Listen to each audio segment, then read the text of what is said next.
On this episode of The Local Legend, we're meeting Manning's own nationally recognized wildlife photographer, Doug Gardner. We're trekking through the Sparkleberry Swamp as he tells of his meteoric rise in the world of photography and the success of his hit TV show, Wild Photo Adventures. So stick around and check out this picture-perfect episode of The Local Legend. Hey, buddy. Hey, buddy. As long as you don't come after me, we'll be all right. Mark, this is absolutely incredible. This is amazing. This is amazing. It's absolutely beautiful. I think people really overlook the beauty of a storm. She still hadn't dropped a tornado yet, but you can hear the tornado sirens going off in the background.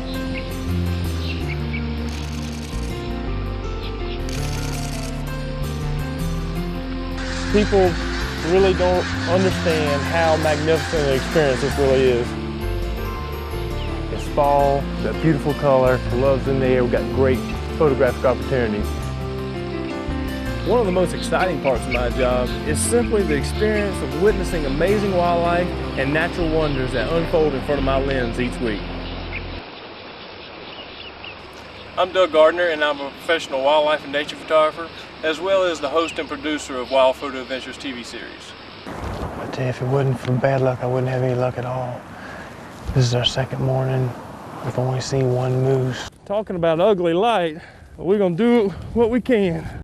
It's sunny right now, but I think they got reports of some weather coming in. Oh yeah, we've got a subtropical storm moving in on us this week, and so we're gonna have to work fast and work hard with the light that we've got right now. It's the most difficult way to photograph them.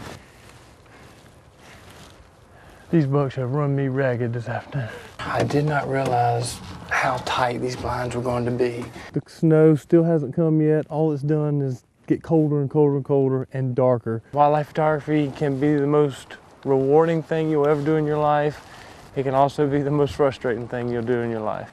Well, I got started with photography, I guess I was about 8 years old. My mother gave me my first camera, which is a little Kodak X15 box camera, and everybody's familiar with that camera because it was the one that had the little square flash cube, and every time you take a picture, the little cube turns on it.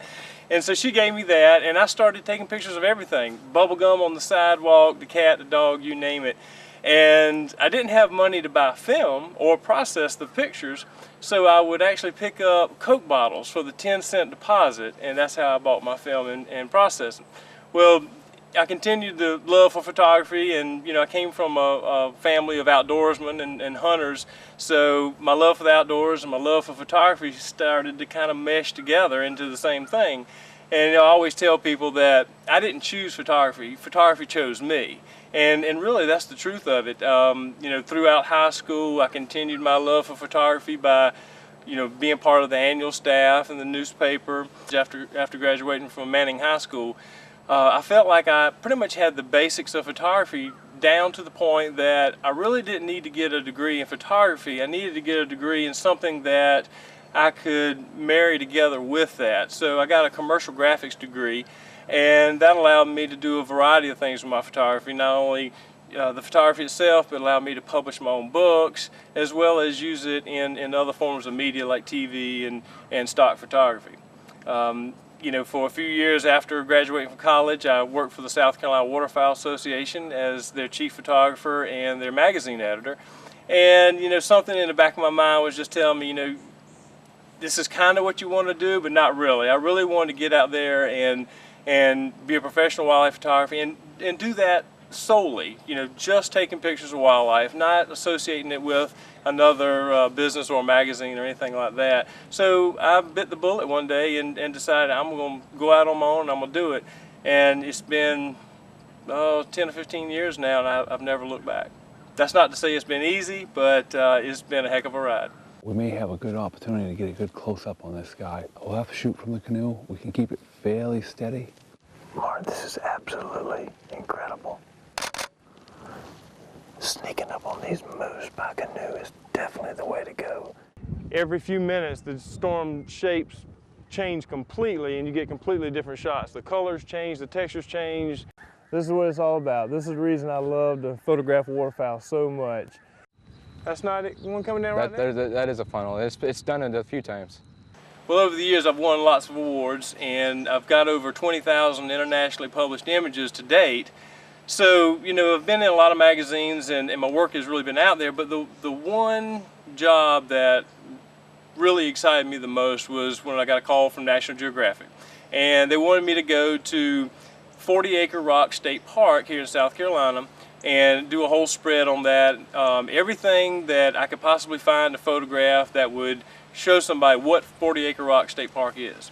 No, it wasn't the great National Geographic assignment, you know, going to Africa and doing all kind of exciting things like that, but it was a very important stepping stone in my career.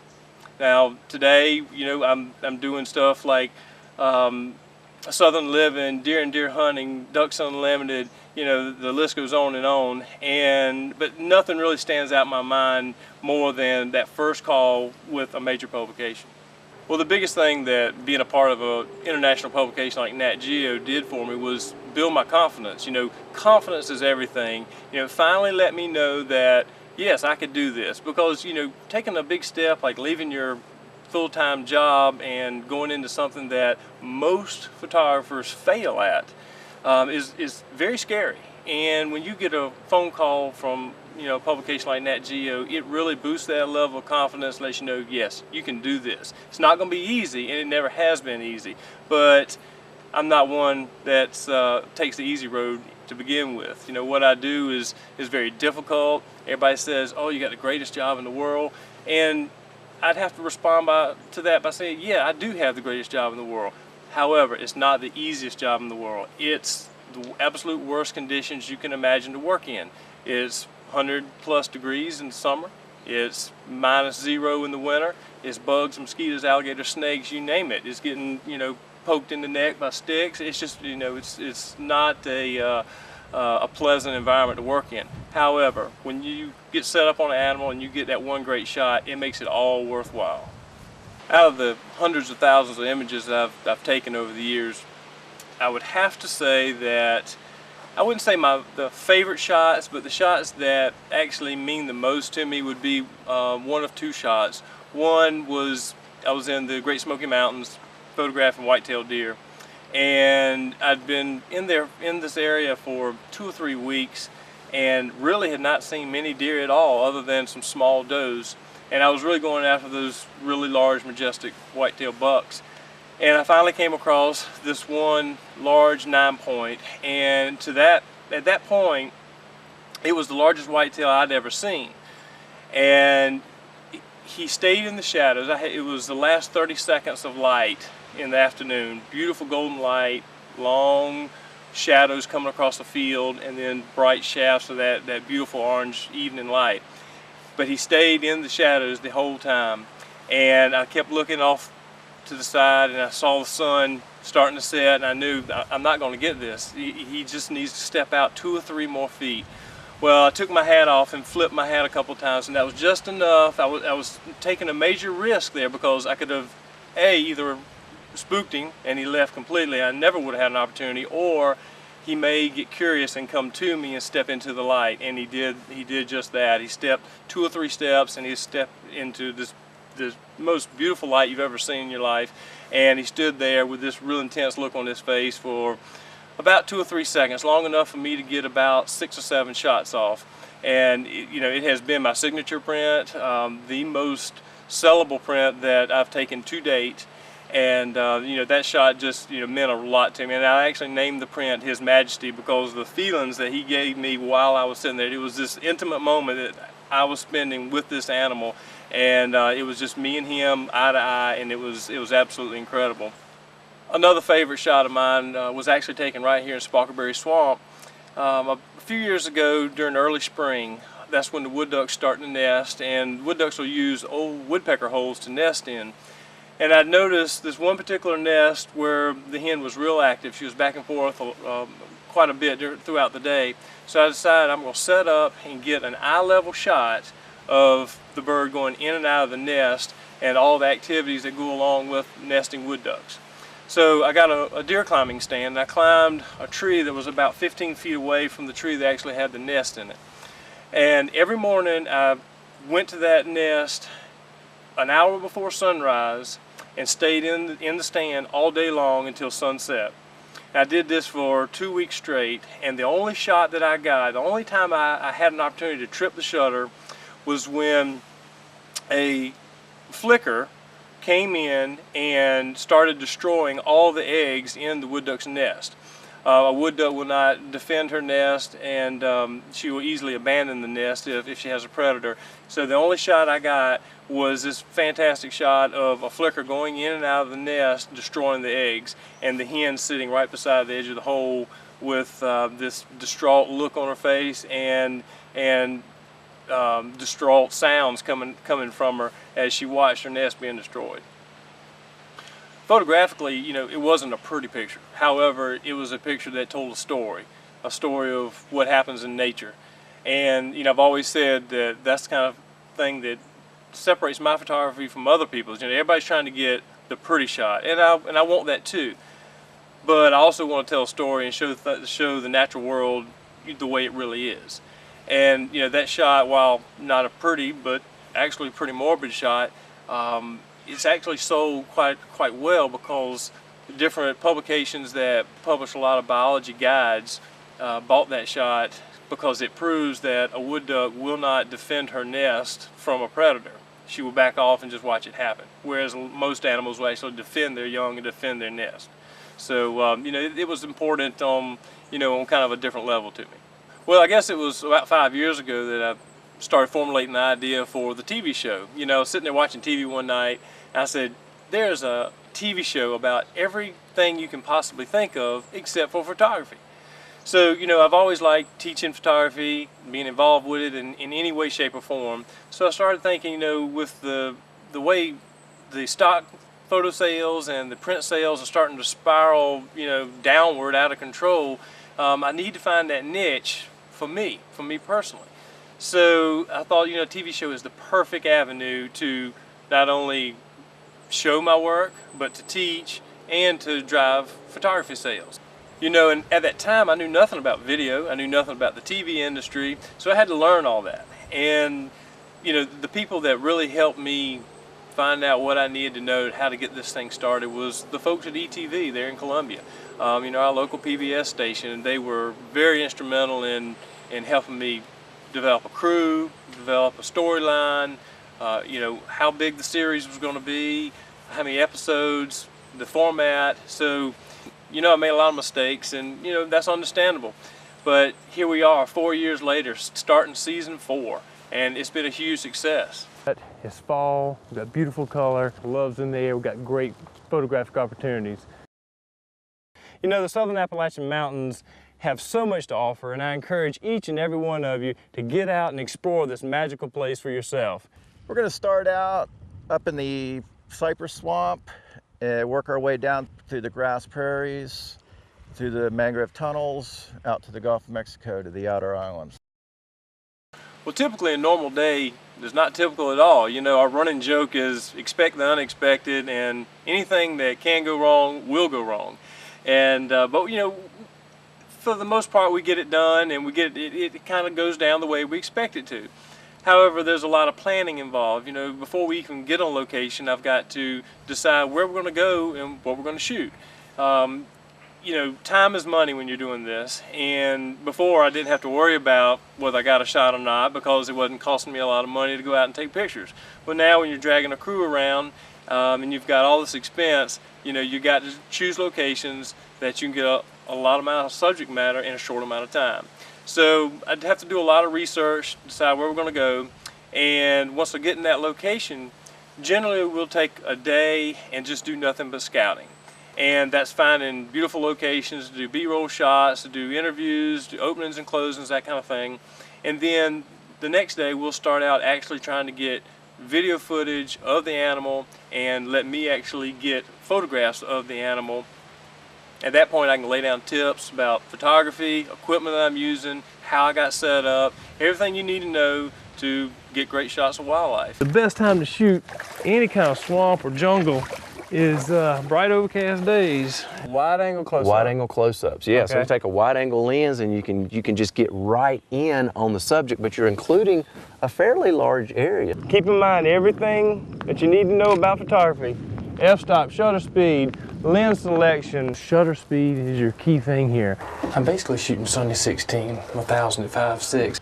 I try to shoot with a real shallow depth of field on these animals, try to blur my background a little bit. You want to use the aperture around f4, 5.6, the lowest thing you can get. I'm using 60th of a second with a wide angle lens and shooting 5.6 and f8. The one show that we did that actually took us 15 days to produce was the storm chasing show.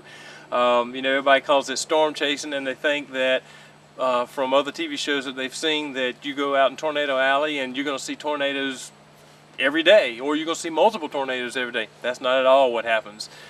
You can predict where a supercell is going to happen, but you cannot predict a tornado. And we saw lots and lots of beautiful storms and severe weather and supercells, but it wasn't until the last day that we really saw a good tornado. So I was, you know, determined that I wasn't going to leave Tornado Alley without seeing a tornado. So that's what we did. It took us 15 days. All right, let's go. Keep an eye on it. She's ready to go.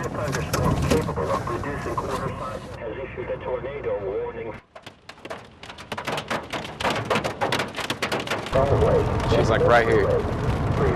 Jamestown? 6 miles. We're going through that?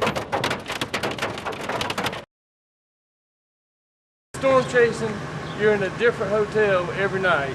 Get up the next morning, check your forecast, start the chase to possibly a whole nother state, work the storm, find your hotel there, get up the next morning, starts all over again. This is amazing. This is amazing. It's absolutely beautiful. I think people really overlook the beauty of a storm. She still hadn't dropped a tornado yet, but you can hear the tornado sirens going off in the background.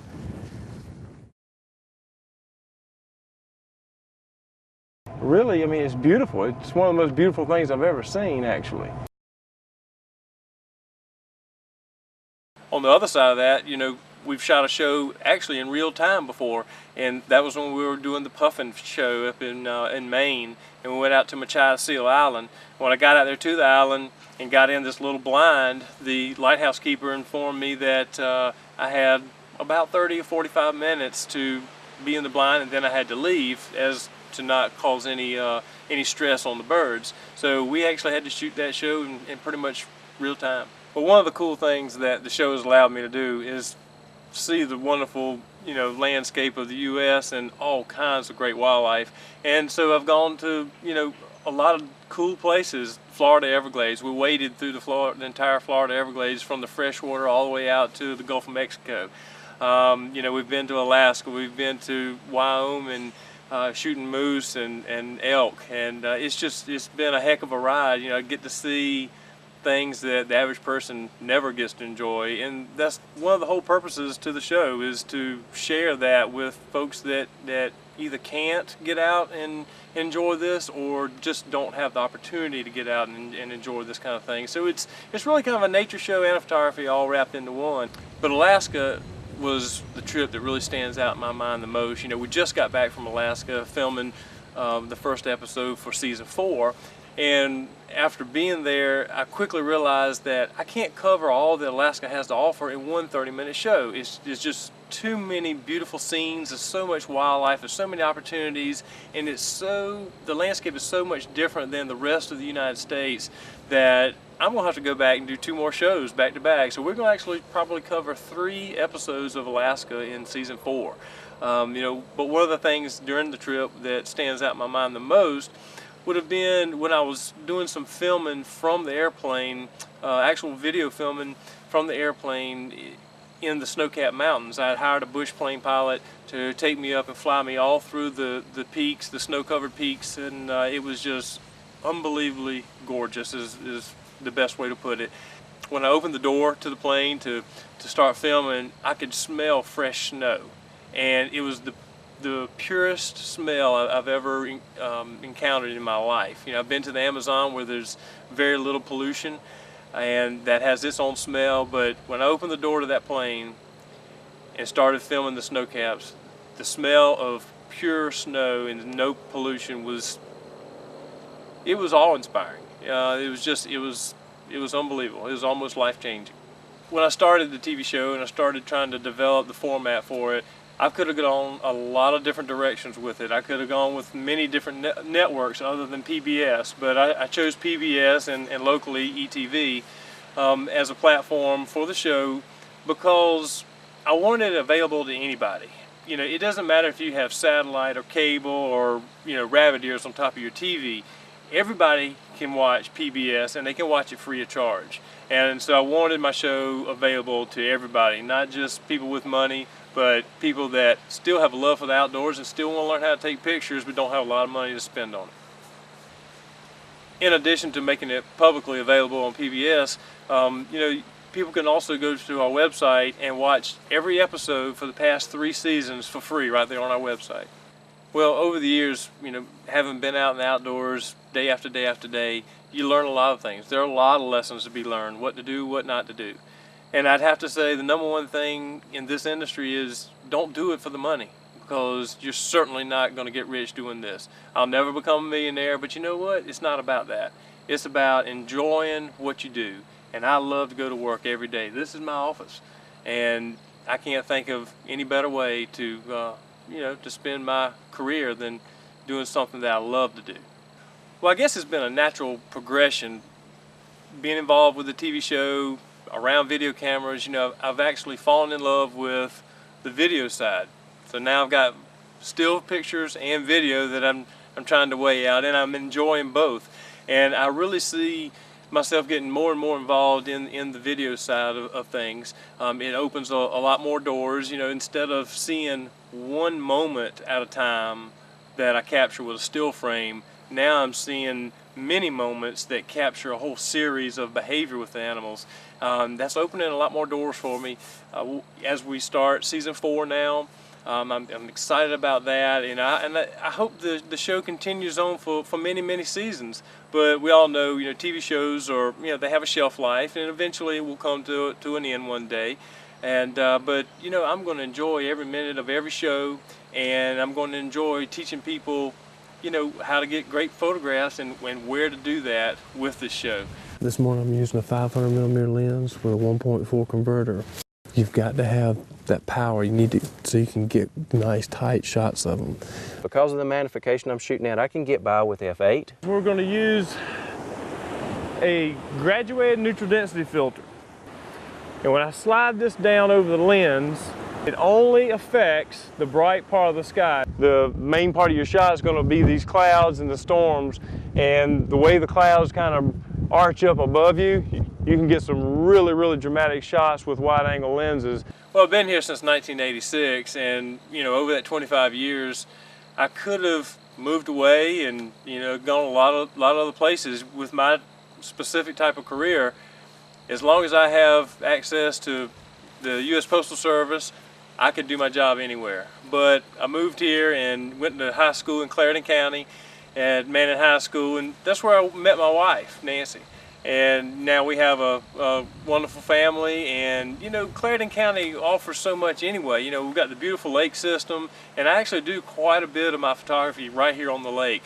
As well as we've shot several episodes of the show right here on the lake. You know, we've got everything from, you know, from deer to birds to great fishing and beautiful, you know, scenery. There's also an advantage to its geographic location, because in an hour, few minutes, I can be on the coast. In a couple hours, I can be in the mountains, both of which are great places to photograph. Well, my goal has always been, even with the still photography, to capture the natural world and share it with others. But now with the TV show, I'm able to capture the natural world on film and share with people how to do that. And you know, it's opened a lot of doors, and you know, I'm excited about the future. I'm excited about what I can offer to the photography community.